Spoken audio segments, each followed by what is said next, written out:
আপনাদের মধ্যে যারা যারা বার্ধক্য ভাতা পেয়ে থাকেন এবং যারা বিধবা ভাতা পেয়ে থাকেন এবং যারা বর্তমানে টেনশনে রয়েছেন যে বার্ধক্য ভাতা বিধবা ভাতার যে টাকা 500 টাকা করে বাড়ানোর কথা ঘোষণা করা হয়েছিল সেটা তো আমাদের অ্যাকাউন্টে এখনও পর্যন্ত ঢুকলোই না। উল্টে এ মাসে এখনও পর্যন্ত আমাদের অ্যাকাউন্টে বার্ধক্য ভাতা অথবা বিধবা ভাতার টাকাও ঢুকলো না, অর্থাৎ যে 1000 টাকা করে দেওয়ার কথা সেটাও ঢোকেনি। এবার আপনাদের এই সমস্ত চিন্তার এবার অবসান ঘটিয়ে দিল মুখ্যমন্ত্রী শুভেন্দু অধিকারী। এবার মুখ্যমন্ত্রী স্পষ্টভাবে বলে দিয়েছে যে এই মাস থেকে, অর্থাৎ কোন মাস থেকে ভিডিওতে জানাবো, এই মাস থেকে আপনারা বার্ধক্য ভাতা এবং বিধবা ভাতার যে বর্ধিত 500 টাকা রয়েছে সেটা সহ একবারে এই তারিখের মধ্যে পেয়ে যাবেন। তো কি বলেছেন মুখ্যমন্ত্রী শুভেন্দু অধিকারী এক্স্যাক্টলি আপনাদের জানাবো, সেই জন্য ভিডিওটিকে শেষ অবধি অবশ্যই সঙ্গে থাকবেন। দেখুন, ভাতা আরও বাড়ালো রাজ্য সরকার। ক্ষমতায় আসার আগে বিজেপি সরকার প্রতিশ্রুতি দিয়েছিল যে কয়েকটি বিভাগে ভাতা বাড়ানো হবে। ইতিমধ্যে অন্নপূর্ণা ভাণ্ডারের টাকা দেওয়া শুরু হয়েছে। এবার বার্ধক্য ভাতা, বিধবা ভাতা এবং প্রতিবন্ধী ভাতা, এই তিনটে ভাতাই বর্তমানে বাড়িয়ে দিয়েছে রাজ্য সরকার এবং আগামী 1 সেপ্টেম্বর থেকে এই বর্ধিত ভাতা আপনাদের অ্যাকাউন্টে ঢুকে যাবে।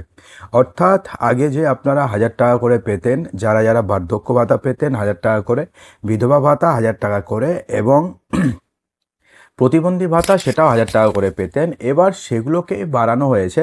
এবার থেকে আপনি আর 1000 টাকা করে পাবেন না, এবার থেকে আপনি পাবেন হচ্ছে 1500 টাকা করে এবং 1 সেপ্টেম্বর থেকে আপনাদের অ্যাকাউন্টে যেই টাকাটি ঢুকবে সেটা আর 1000 টাকা ঢুকবে না, তার পরিবর্তে ঢুকবে হচ্ছে 1500 টাকা। ঠিক আছে। সোমবার রাজ্যের মুখ্যমন্ত্রী শুভেন্দু অধিকারী নিজের সোশ্যাল মিডিয়াতে একটি পোস্ট করেছেন। সেখানে তিনি গোটা বিষয়টি জানিয়েছেন। এবার থেকে 1000 টাকার পরিবর্তে 1500 টাকা করে দেওয়া হবে এই ভাতা। ডাইরেক্ট বেনিফিট ট্রান্সফারের মাধ্যমে উপভোক্তাদের ব্যাংক অ্যাকাউন্টে বর্ধিত টাকা ঢুকবে বলে জানিয়েছেন শুভেন্দু অধিকারী।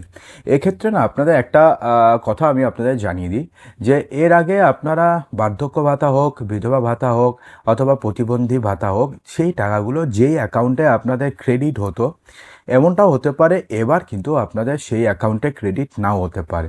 তার কারণ আপনারা সবাই জানেন যে সরকার চেঞ্জের পরে এবার বিজেপি সরকার ডাইরেক্ট বেনিফিট ট্রান্সফারের উপরে কতটা জোর দিয়েছে, ডিবিটির উপরে।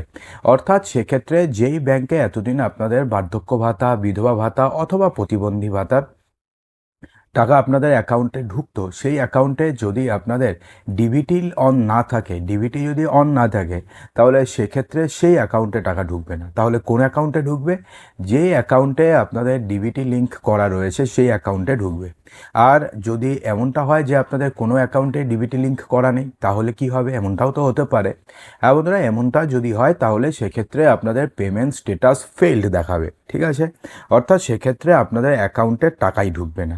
কিন্তু অবশ্যই আপনাদের ডিবিটি লিঙ্ক করা ব্যাংক অ্যাকাউন্টেই টাকা ঢুকবে এবং যেই ব্যাংকে এতদিন টাকা ঢুকতো সেক্ষেত্রে ডিবিটি লিঙ্ক আছে কিনা সেটা কিন্তু অবশ্যই চেক করে নেবেন। নিজের সোশ্যাল মিডিয়া হ্যান্ডেলে শুভেন্দু অধিকারী লিখেছেন যে জাতীয় সামাজিক সহায়তা কর্মসূচি NSAP এবং রাজ্য সরকারের সামাজিক কল্যাণ পেনশন প্রকল্পসমূহের আওতাভুক্ত উপভোক্তাদের মাসিক আর্থিক সহায়তা 1000 টাকা থেকে বৃদ্ধি করে 1500 টাকা করার নির্দেশ জারি করা হয়েছে। এই সিদ্ধান্তের ফলে রাজ্যের প্রবীণ নাগরিক, রাজ্যের বিধবারা এবং দিব্যাঙ্গজনেরা আরও শক্তিশালী সামাজিক সুরক্ষার আওতাতে আসবেন এবং তাদের জীবনযাত্রা আরও স্বস্তিদায়ক হবে। এদিকে মাসে মাসে সরকারি প্রতিশ্রুতি মতো অন্নপূর্ণা ভাণ্ডারের টাকা পেতে শুরু করেছেন মহিলারা। কিছু কিছু ক্ষেত্রে সমস্যা হচ্ছে, অনেকের অ্যাকাউন্টে টাকা এখনও পর্যন্ত ঢোকেনি।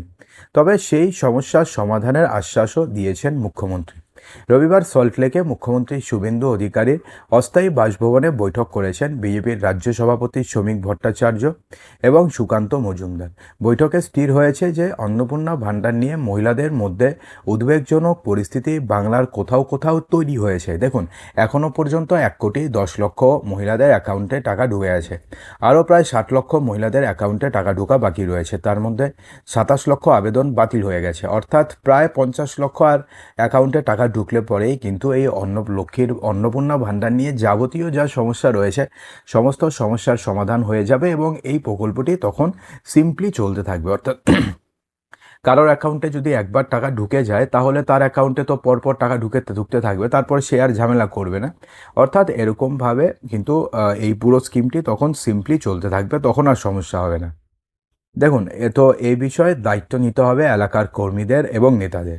তাদের গিয়ে বোঝাতে হবে যে বহু ক্ষেত্রে অন্নপূর্ণা ভাণ্ডারের কাজ এখনও পর্যন্ত চলছে। বেশ কিছু পদ্ধতিগত সমস্যা রয়েছে, তা মিটে গেলেই অন্নপূর্ণা ভাণ্ডারের টাকা সংশ্লিষ্ট উপভোক্তার অ্যাকাউন্টে ঢুকে যাবে। এসবের মধ্যে আরও 3টি বিভাগে এবার ভাতা বাড়ানোর ঘোষণা করেছেন মুখ্যমন্ত্রী শুভেন্দু অধিকারী। দেখুন, এখন আপনাদের মনে একটা প্রশ্ন আসতে পারে যে 1 সেপ্টেম্বর তো আমরা বার্ধক্য ভাতা অথবা বিধবা ভাতা অথবা প্রতিবন্ধী ভাতার 1500 টাকা করে পাবো, কিন্তু তাহলে এই মাসের অর্থাৎ জুলাই মাসের টাকা আমরা কবে পাবো, অগাস্ট মাসের টাকাই বা আমরা কবে পাবো? দেখুন, বার্ধক্য ভাতা অথবা বিধবা ভাতার টাকা নর্মালি 8 থেকে 10 তারিখের মধ্যে দেওয়া হয়, কিন্তু এ মাসে এখনও 20 তারিখ হতে চললেও আজকে পর্যন্ত অনেকের অ্যাকাউন্টে টাকা এখনও পর্যন্ত ঢোকেনি, কিন্তু অনেকের অ্যাকাউন্টে টাকা কিন্তু অলরেডি ঢুকে গেছে। তো সেক্ষেত্রে আপনার অথবা আপনার পরিচিত কারোর অ্যাকাউন্টে যদি এ মাসের টাকা এখনও পর্যন্ত না ঢুকে, তাহলে আপনাকে আর কিছুদিন ওয়েট করতে হবে। এই সপ্তাহটার মধ্যেই আপনাদের অ্যাকাউন্টে টাকা ঢুকে যাবে। কিন্তু এই সপ্তাহের মধ্যেও যদি আপনাদের অ্যাকাউন্টে টাকা না ঢোকে, তাহলে সেক্ষেত্রে এই মাসে আর ঢুকবে না, তাহলে পরের মাসে 2 মাসের টাকা একবারে ঢুকে যাবে। অর্থাৎ অগাস্ট মাসে 2 মাসের টাকা একবারে ঢুকে যাবে, অগাস্ট মাসের প্রথম সপ্তাহের মধ্যেই ঢুকবে।